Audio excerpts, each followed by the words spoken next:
A year has passed, but the empty side of Aishanya Dwivedi's bed remains as it was.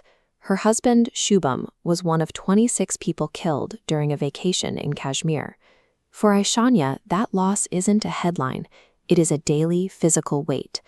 This candlelight vigil serves as a public memory of that day, but for the families of the victims, these gatherings have become a desperate form of therapy. They remain trapped in a reality where time stopped on April 22, 2025. While the families were paralyzed by this personal mourning, the tragedy itself became the spark for a hyper-accelerated international military conflict. Within weeks, the deaths of these tourists would lead to fighter jets crossing hostile borders. The events that followed moved with a speed that the grieving process cannot match. It created a situation where a neatly wrapped geopolitical resolution would eventually be reached, even as the devastation for the survivors remained permanent. To understand why the response was so severe, we have to look at where it started. This is Bayasaran Valley. Known as Mini Switzerland, it is a place defined by its pine forests and this rocky river, a quiet retreat for tourists and local guides. On April 22, 2025, that atmosphere shattered. Heavily armed militants from the Resistance Front, a group linked to Lashkar-e-Taiba, unexpectedly emerged from the tree line and ambushed the meadow. The militants utilized the valley's natural choke points to trap the crowd. Survivors reported a methodical 10-minute attack. The gunmen segregated the tourists by religion, forced victims to recite Islamic verses at gunpoint, and executed 26 people. Local Muslim pony operator Syed Adil Hussain attempted to stop the carnage. He rushed one of the attackers, sacrificing his life in an effort to protect the tourists he was guiding through the meadow.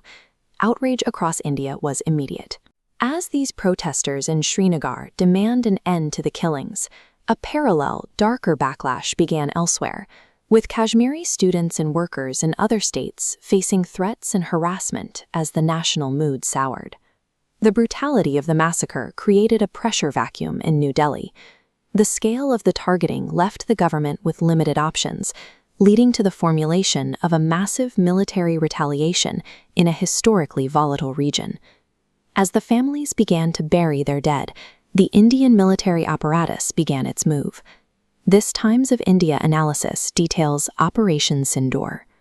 On May 7th, the Indian Air Force executed deep strikes against 9 targets across Pakistan. The following days saw a severe clash between the nuclear-armed nations as analysts tracked the rapidly escalating movement of heavy hardware. The battlefield involved a mix of traditional heavy artillery shelling and modern drone warfare.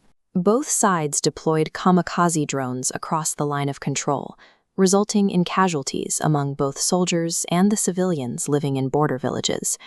In the skies, pilots engaged in fierce aerial dogfights. Both the Indian and Pakistani defense ministries issued conflicting reports on downed fighter jets, with each side disputing the other's claims of success.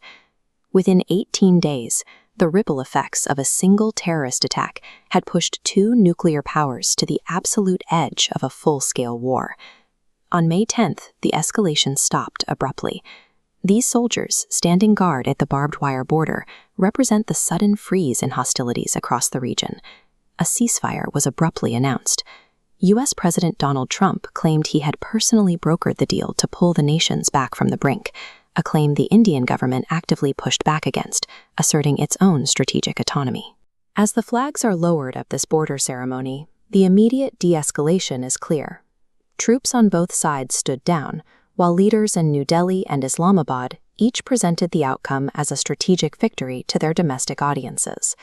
On a macro level, the international system reached a resolution.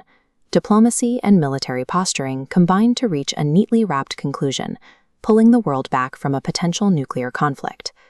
While the border was quiet, the search for the attackers continued. In July 2025, Indian intelligence initiated Operation Mahadev after tracking a single mobile signal pinging from the dense forests of Kashmir.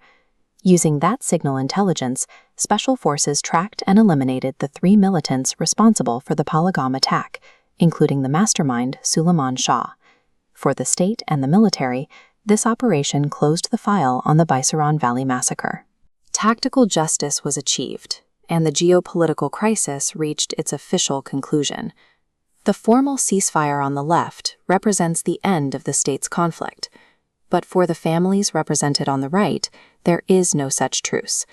They are living through a tragedy that doesn't end with a signature or a military operation. 1 year later, the world has moved on to other headlines. The victims' families, however, are forced to navigate the long-term reality of grief in a world that expects them to mirror the speed of a geopolitical recovery. The macro map of Kashmir remains heavily militarized and globally contested.